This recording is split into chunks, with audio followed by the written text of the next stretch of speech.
From Century Ply joins in to talk about how their quarter has been. Keshav, hi, morning. Good to have you. Neeti now, as always. Just going through your quarterly performance, your revenue has seen an uptick of about almost 18%. What were the main contributors, do you think? And more importantly, can this kind of momentum really continue for the next few quarters too? Hi, good morning. Thank you so much for having me. I think the major contributors in terms of revenue were our plywood division and our MDF division. Both have done much better than even we would have hoped and projected. So plywood with a growth of close to 20% year on year has done fairly well, and MDF with a consolidated growth of 30% plus has been largely in line with target. So I think that going forward, we are confident that we will not only be able to maintain, but perhaps accelerate these numbers slightly. Right. Good morning.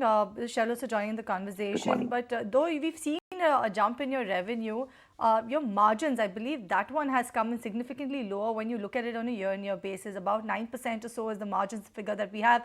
And also there's been a dip in your profit, a significant at that 58% on a year-on-year basis. Exactly what ailed both of these segments or these sort of financial categories? Also, what should one expect? I think that in terms of margins, for MDF, we have seen an acute rise in raw material prices, and this has caused a lower margin. We have been unable to pass that on to the market until November. November was the first time we have taken a price increase during the current year, and I think now it has bottomed out. Going forward, I think we'll see a strong recovery as far as the MDF segment is concerned.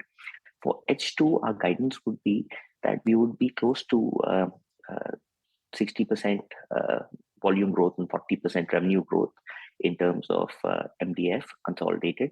And in terms of EBITDA margins, we would be close to 15% on a standalone basis and slightly lower on a consolidated basis because we have come up with a very large capacity in the state of Andhra Pradesh. And as you know, operating leverage will kick in as utilization builds up. But we are fairly confident that we'll be EBITDA positive within this quarter itself for MDF, and going forward, we'll achieve similar EBITDA margins in our Budvale unit as well. Right. So that's like a positive outlook that you've given, especially when you talk about the growth going ahead, especially in the volumes, the revenue, especially your MDF segment. But let's talk about your plywood segment. That's seen a growth about 20% in the sales. What sort of aided this one then in the quarter gone by? And also, most importantly, what everyone would want to know, is this rate sustainable?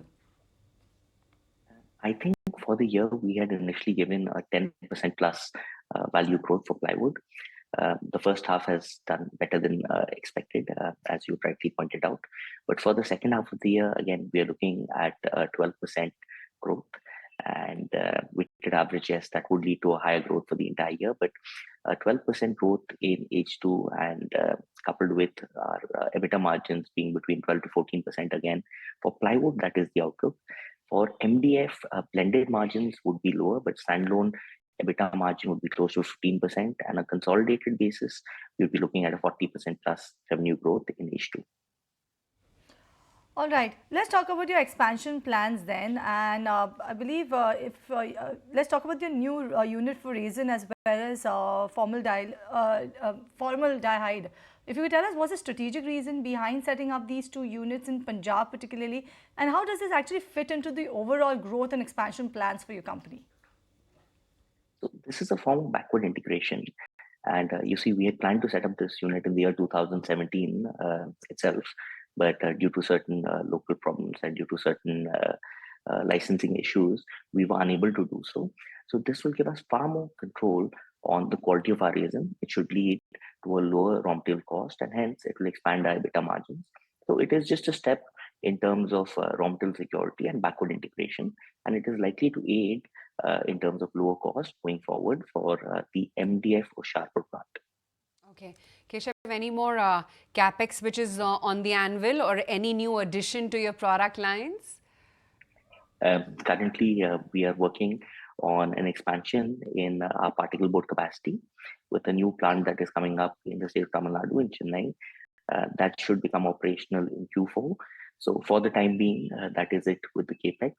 And now we're going to wait for these assets to mature and sweat them out before taking a decision on further capex. So how is it that you're viewing your second half of the fiscal? What numbers do you think you'll be able to clock in?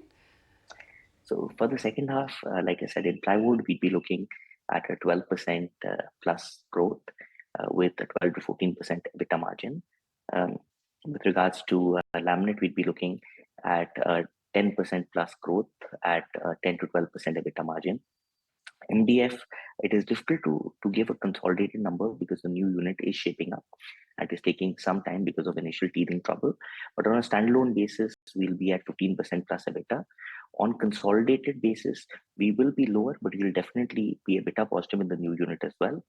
Overall, the value growth for MDF, like I've said, will be 40% plus.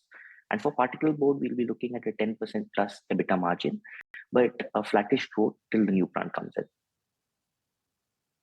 All right, then we leave it there. Thank you so much for joining us, Keshav, and also talking about your numbers, especially the growth that one should watch out for Century Ply going ahead. Thank you so much for being a part of the show. On that, if you like this video, then like, share and subscribe to ET Now.